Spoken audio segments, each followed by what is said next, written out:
Assalamualaikum warahmatullahi wabarakatuh. Bismillahirrahmanirrahim.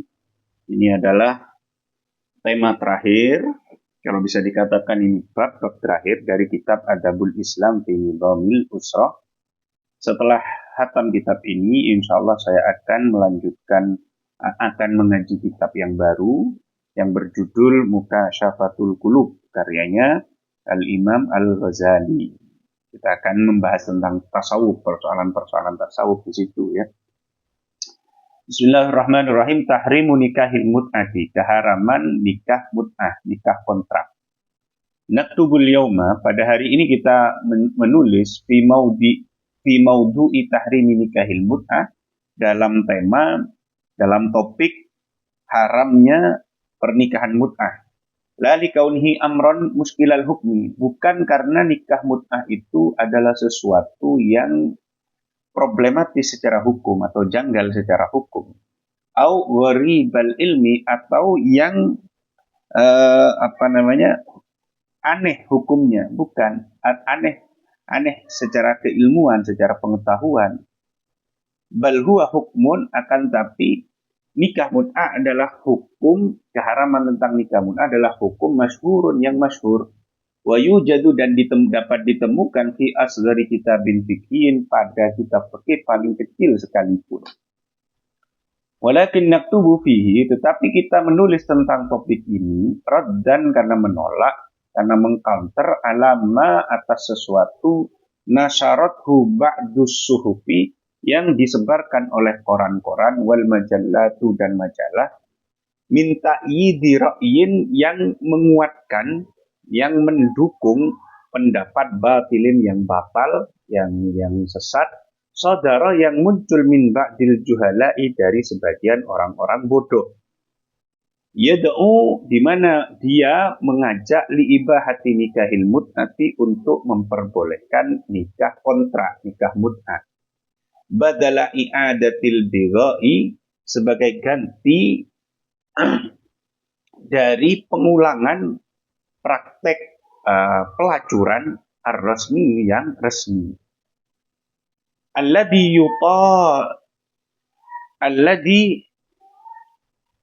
yutalabu bihi ba'dul mufsidin,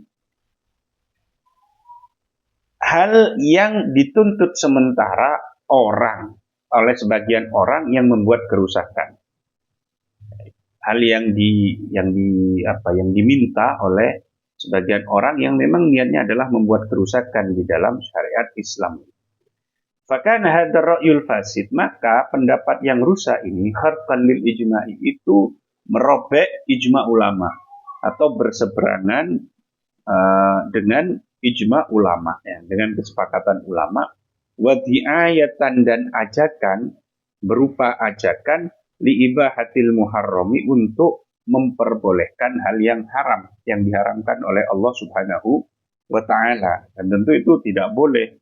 Tahlilu ma harramallah, menghalalkan apa yang telah diharamkan Allah wa rasuluhu, itu bisa masuk kepada bentuk-bentuk syirik, ya, di dalam kajian-kajian fikih dan seperti sulam taufik dan seterusnya, itu ya. Wa tasawuran, dan melewati batas, ala ahkamid dini, atas hukum-hukum agama. Wattibaan, dan mengikuti liman suhil hukmi, terhadap hukum yang sudah dimansuh, yang sudah dihapus, yang sudah diamandemen. Wa ta'idan, dan menguatkan lil aqwali, terhadap pendapat-pendapat asyadati, yang syad, yang menyimpang. Allati raja'a anha, yang sudah mencabut atas pendapat tersebut, ashabuha, pemilik pendapat itu. Jadi ada beberapa ulama yang mengeluarkan pendapat tentang kebolehan nikah mut'ah, lalu dia mencabut pernyataan itu, pendapatnya itu sudah dicabut oleh mereka. Wala yu'tamadu 'alaiha, dan tidak bisa dijadikan pegangan pendapat tersebut. Wala yu'na anha biha, dan tidak dianggap penting pendapat tersebut. Wala syakkah, dan tidak ragu lagi, annal ilma, sesungguhnya ilmu, la yukhadu, tidak bisa diambil, illa min ahlihi, kecuali dari ahlinya, dari pakarnya. Wala yutlabu, dan tidak bisa dicari illa fi mahallihi, kecuali dari tempatnya. Warrajulu, seseorang idza takallama, jika dia berbicara fi ghairi fannihi, bukan pada bidangnya, atabil ajaibi, maka dia akan datang dengan berbagai keanehan-keanehan. Orang itu kalau bukan bidangnya, jangan bicara di situ. Kalau misalkan ada orang yang memang pakar di bidang fikih, bicaralah di bidang fikih. Tapi kalau ada orang dia tidak mendalami fikih, hanya mendalami nahwu misalkan, sorab atau ulumul lughah, terus dia kok berbicara tentang fikih, dia akan menjadi aneh. Menjadi pendapat-pendapatnya itu akan nyeleneh jadinya. Kecuali memang dia menekuni di situ. Sama juga halnya seperti misalkan pakar-pakar agama, ya. Sudahlah, tidak usah bicara masalah biologi, masalah fisika dan sebagainya. Kalau bukan funnya bidangnya jangan, kecuali kamu memang betul-betul sudah riset, sudah mendalaminya sekian tahun, tidak apa-apa. Akhirnya kan aneh-aneh. Misalkan kayak beberapa ustadz ya yang berbicara tentang unsur besi dan seterusnya, dikaitkan dengan fisika, dia dengan seolah-olah meyakinkan bahwa gini-gini, ternyata oleh fisikawan dibantah itu. Misalkan coba cari tentang bagaimana pembahasan masalah besi dalam Quran ya, dan komentarnya siapa, Ustaz Adi Hidayat, itu kan dibantah oleh pakar-pakar fisika itu, karena sudah bukan di ranah dia. Kalau berbicara hadis, berbicara Quran, berbicara oke, kita respect karena memang keahliannya atau bidangnya. Tapi kalau sudah di luar itu akan jadi aneh gitu. Akan jadi aneh. Kalaupun mau berbicara harus konfirmasi dulu, harus tanya dulu kepada pakar. Misalkan kita mau berbicara tentang fisika, coba tanya ke orang-orang fisika, benar nggak ini begini, atau bagaimana yang benar dan seterusnya. Tentang masalah kandungan, berbicara dengan dokter ahli kandungan dan seterusnya, sehingga tidak atabil ajaib. Wa ula'il mutasyaddiqun, orang-orang yang berkoar-koar itu, yadunnuna, mereka mengira al-fiqha, bahwa fikih mujarrada naqlin, hanya tentang kutipan, sekedar penukilan, sekedar kutip-mengutip, wa falsafata aklin, dan filosofi akal dan rasional, pokoknya masuk akal dan seterusnya begitu. Waqad fatahum, sungguh telah terlewat bagi mereka, annahu, bahwa dirinya la yuf, bahwa fikih itu la yufta illa bahwa sesungguhnya dia, atau bahwa sesungguhnya kelakuan mereka lupa bahwa sesungguhnya la yufta illa bil mujma'i alaihi, tidak boleh dijadikan fatwa kecuali pendapat yang sudah mujma' alaih, yang disepakati oleh ulama. Awil qaulir rajih, atau pendapat yang unggul, yang rajih. Al-mu'ayyadi, yang dikuatkan. Al-mu'tamadi, yang mu'tamad, yang bisa dijadikan pegangan. Wala yakhfa anna zaniyal asiyah, dan tidak samar lagi bahwa orang yang melakukan zina, yang bermaksiat, ya'lamu anna zina muharram, dia tahu bahwa zina itu diharamkan. Wa ma dzalik la yatrukuhu, namun demikian dia tidak meninggalkan zina. Dikaunihi, karena dirinya asira syahwatihi, tertawan oleh syahwat dan nafsunya. Tsumma qad yandamu, terkadang kemudian dia menyesal. Wa yatubu, dan bertaubat kepada Allah Subhanahu wa taala. Wa aqallul amri, minimal annahu, bahwa dia yashkuru, merasa binaqsi nafsi, dengan kekurangan dirinya, an rutbati ta'ina, dari tingkatan orang-orang yang taat. Jadi kalau dia itu melakukan zina, tapi dia masih sadar bahwa dirinya itu salah karena melakukan zina, cuma dia tidak bisa menghindari karena ajakan syahwat dan seterusnya, minimal dia kan masih merasa kalau salah gitu loh. Masih merasa, aku kok melakukan zina dan seterusnya. Beda halnya kalau kemudian perzinahan itu dilegalkan, dianggap haram, itu maksudnya. Jadi nikah mut'ah itu adalah perzinahan yang berkedok dengan aturan resmi, sehingga orang itu dia tidak akan merasa dirinya salah karena merasa, loh ini boleh kok, ada yang memperbolehkan, dan itu yang dimaksudkan. Jangan sampai kita seperti itu. Amal ladzi ya'midu, adapun orang yang menyengaja ila istihlalil muharrami, untuk menghalalkan hal-hal yang diharamkan, bisyubhatin wahiyah, dengan syubhat yang yang lemah, wa hukmin mansuhin, dan hukum yang telah dinasah, dihapus, wa ra'yin mardudun, dan pendapat yang ditolak. Fahada, maka orang demikian ini, wala syakka, maka hal demikian ini tidak ragu lagi, ismun asyaddu, itu adalah dosa yang lebih banget, lebih parah, kotoran bahayanya, wa mudorran, dan lebih agung bahayanya. Li'annahu, karena dia lam yara nafsahu, tidak melihat dirinya, irtakaba muharraman, melakukan dosa yang diharamkan, hatta yaljailat taubat, hingga dia berusaha untuk bertaubat, atau hingga dia berlindung pada taubat, hingga dia mau bertaubat. Fa'adhamul ismi, karena dia tidak merasa salah, dia merasa itu legal, ada yang melegalkan, ada yang perbolehkan. Nah, lebih parah jadinya. Fa'adhamul ismi, maka dosa terbesar, kalau melakukan seperti ini, kalau terjadi seperti ini, alamat dibebankan pada orang fatahabba syarri, yang telah membuka pintu kejelekan, kejahatan atau dosa. Wa anahu, dan menolongnya biro'in mardudin, dengan pendapat yang ditolak, mansuhin, yang telah dihapus. Inna hadza 'adhamu hadasin, ini adalah malap bencana yang paling besar fi dini, dalam agama. Wa ma asbahu, dan betapa miripnya hal ini bi izalati hadasin bi hadasin, dengan menghilangkan najis menggunakan najis yang lain, menghilangkan hadas dengan hadas yang lain. Wa ba'du, fa inna nikahal mut'ati, kita jadikan 2 video ya, karena terlalu panjang, ada 5 halaman. Fa inna nikahal mut'ati, sesungguhnya nikah mut'ah, huwa nikahu ila ajalin, adalah nikah sampai batas tertentu, batas waktu tertentu, atau bahasa kita adalah nikah nikah kontrak.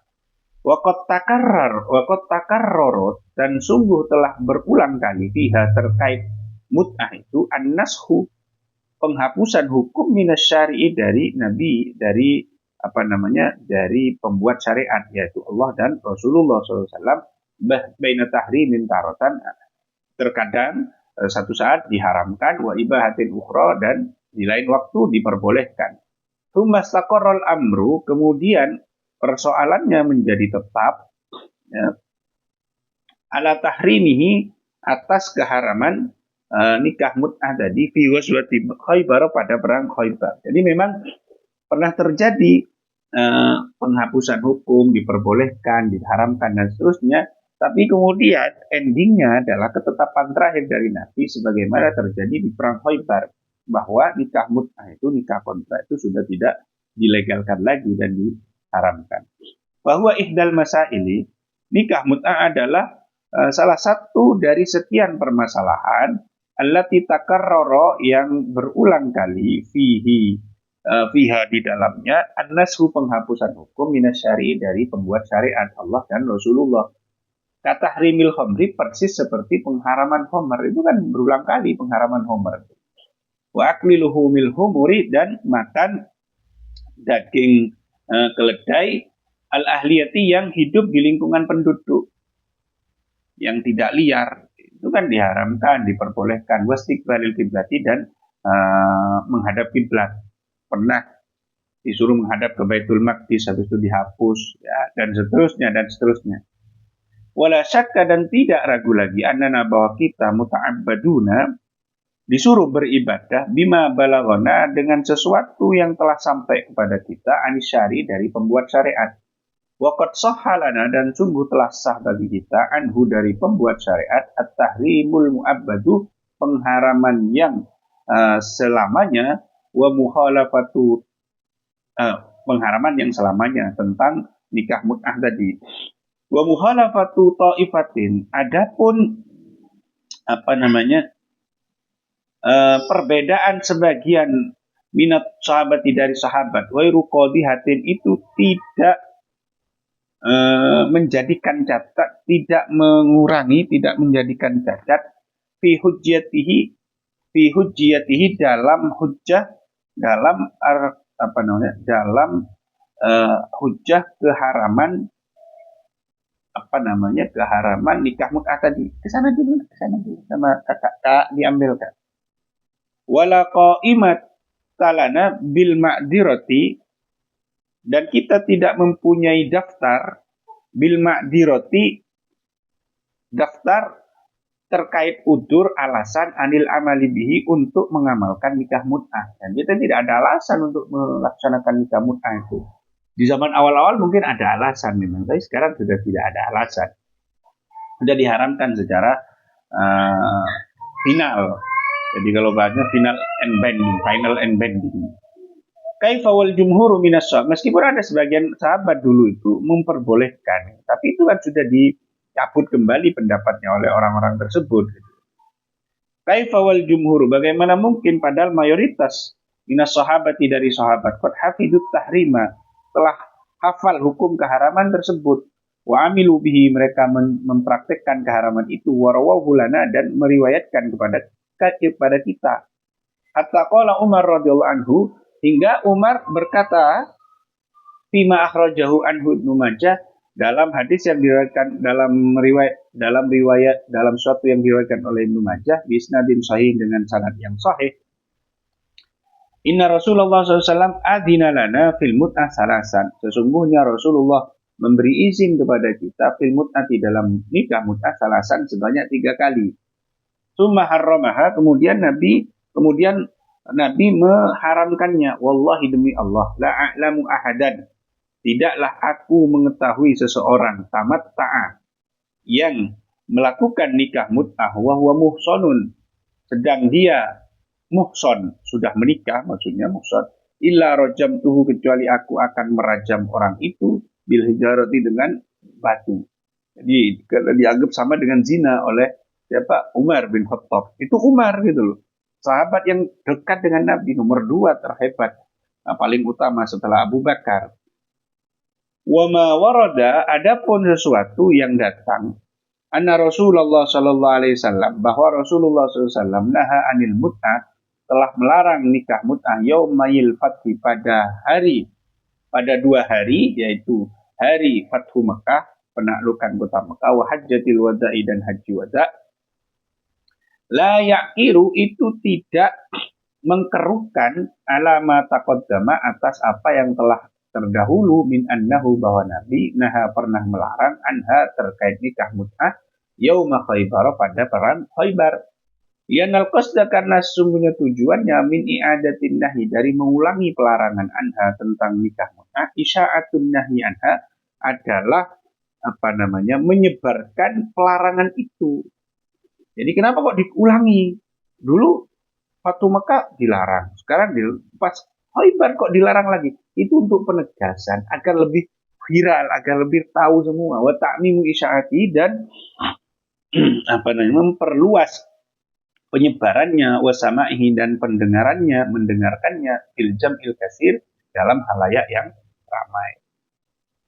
Jadi kadang diulang-ulang itu agar menjadi suatu yang common sense, menjadi pengetahuan umum, sehingga kemudian bukan karena pernah dibolehkan lagi, enggak, berarti dibolehkan kok diulang lagi pelarangan, enggak, bukan begitu, itu maksudnya.